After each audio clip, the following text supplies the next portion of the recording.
تفہیم القرآن، روزانہ ایک رکوع، ترجمہ و تفسیر کے ساتھ قرآن کو سمجھیں۔ سبسکرائب کریں اور جڑے رہیں۔ یونس نام، اس سورہ کا نام حسب دستور محض علامت کے طور پر آیت 98 سے لیا گیا ہے، جس میں اشارتاً حضرت یونس کا ذکر آیا ہے۔ سورہ کا موضوع بحث حضرت یونس کا قصہ نہیں ہے۔ مقام نزول، روایات سے معلوم ہوتا ہے اور نفس مضمون سے اس کی تائید ہوتی ہے کہ یہ پوری سورہ مکے میں نازل ہوئی ہے۔ بعض لوگوں کا گمان ہے کہ اس کی بعض آیتیں مدنی دور کی ہیں، لیکن یہ محض ایک سطحی قیاس ہے۔ سلسلہ کلام پر غور کرنے سے صاف محسوس ہو جاتا ہے کہ یہ مختلف تقریروں یا مختلف مواقع پر اتری ہوئی آیتوں کا مجموعہ نہیں ہے، بلکہ شروع سے آخر تک ایک ہی مربوط تقریر ہے جو بیک وقت نازل ہوئی ہوگی، اور مضمون کلام اس بات پر صریح دلالت کر رہا ہے کہ یہ مکی دور کا کلام ہے۔ زمانہ نزول، زمانہ نزول کے متعلق کوئی روایت ہمیں نہیں ملی، لیکن مضمون سے ایسا ہی ظاہر ہوتا ہے کہ یہ سورت زمانہ قیام مکہ کے آخری دور میں نازل ہوئی ہوگی، کیونکہ اس کے انداز کلام سے صریح طور پر محسوس ہوتا ہے کہ مخالفین دعوت کی طرف سے مزاحمت پوری شدت اختیار کر چکی ہے۔ وہ نبی اور پیروان نبی کو اپنے درمیان برداشت کرنے کے لیے تیار نہیں ہیں۔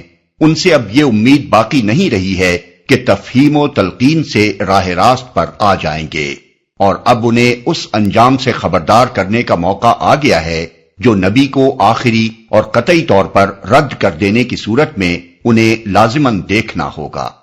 مضمون کی یہی خصوصیات ہمیں بتاتی ہیں کہ کون سی صورتیں مکہ کے آخری دور سے تعلق رکھتی ہیں، لیکن اس سورہ میں ہجرت کی طرف بھی کوئی اشارہ نہیں پایا جاتا، اس لیے اس کا زمانہ ان صورتوں سے پہلے کا سمجھنا چاہیے جن میں کوئی نہ کوئی خفی یا جلی اشارہ ہم کو ہجرت کے متعلق ملتا ہے۔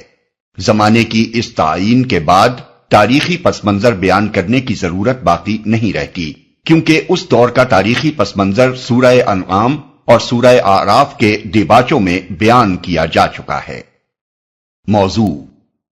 موضوع تقریر دعوت، فہمائش اور تنبیہ ہے۔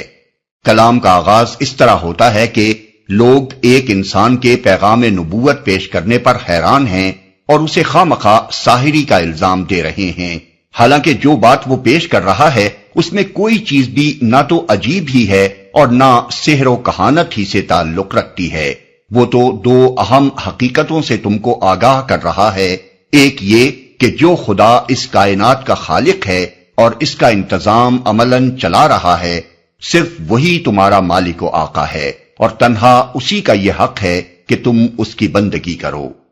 دوسرے یہ کہ موجودہ دنیاوی زندگی کے بعد زندگی کا ایک اور دور آنے والا ہے جس میں تم دوبارہ پیدا کیے جاؤ گے، اپنی موجودہ زندگی کے پورے کارنامے کا حساب دو گے، اور اس بنیادی سوال پر جزا یا سزا پاؤ گے کہ تم نے اسی خدا کو اپنا آقا مان کر اس کے منشا کے مطابق نیک رویہ اختیار کیا یا اس کے خلاف عمل کرتے رہے۔ یہ دونوں حقیقتیں جو وہ تمہارے سامنے پیش کر رہا ہے بجائے خود امر واقعی ہیں، خواہ تم مانو یا نہ مانو۔ وہ تمہیں دعوت دیتا ہے کہ تم انہیں مان لو اور اپنی زندگی کو ان کے مطابق بنا لو۔ اس کی یہ دعوت اگر تم قبول کرو گے تو تمہارا اپنا انجام بہتر ہوگا، ورنہ خود ہی برا نتیجہ دیکھو گے۔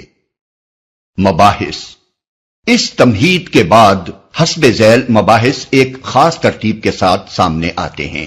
ایک، وہ دلائل جو توحید ربوبیت اور حیات اخروی کے باب میں ایسے لوگوں کو عقل و ضمیر کا اطمینان بخش سکتے ہیں جو جاہلانہ تعصب میں مبتلا نہ ہوں، اور جنہیں بحث کی ہار جیت کے بجائے اصل فکر اس بات کی ہو کہ خود غلط بینی اور اس کے برے نتائج سے بچیں۔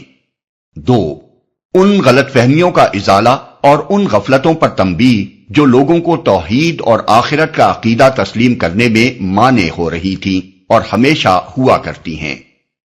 تین، ان شبہات اور اعتراضات کا جواب جو محمد صلی اللہ علیہ وسلم کی رسالت اور آپ کے لائے ہوئے پیغام کے بارے میں پیش کیے جاتے تھے۔ چار، دوسری زندگی میں جو کچھ پیش آنے والا ہے اس کی پیشگی خبر، تاکہ انسان اس سے ہوشیار ہو کر اپنے آج کے طرز عمل کو درست کر لے اور بعد میں پچھتانے کی نوبت نہ آئے۔ 5. اس امر پر تنبیہ کہ دنیا کی موجودہ زندگی دراصل امتحان کی زندگی ہے، اور اس امتحان کے لیے تمہارے پاس بس اتنی ہی مہلت ہے جب تک تم اس دنیا میں سانس لے رہے ہو۔ اس وقت کو اگر تم نے ضائع کر دیا اور نبی کی ہدایت قبول کر کے امتحان کی کامیابی کا سامان نہ کیا تو پھر کوئی دوسرا موقع تمہیں ملنا نہیں ہے۔ اس نبی کا آنا اور اس قرآن کے ذریعے تم کو علم حقیقت کا بہم پہنچایا جانا وہ بہترین اور ایک ہی موقع ہے جو تمہیں مل رہا ہے۔ اس سے فائدہ نہ اٹھاؤ گے تو بعد کی ابدی زندگی میں ہمیشہ ہمیشہ پچھتاؤ گے۔ 6.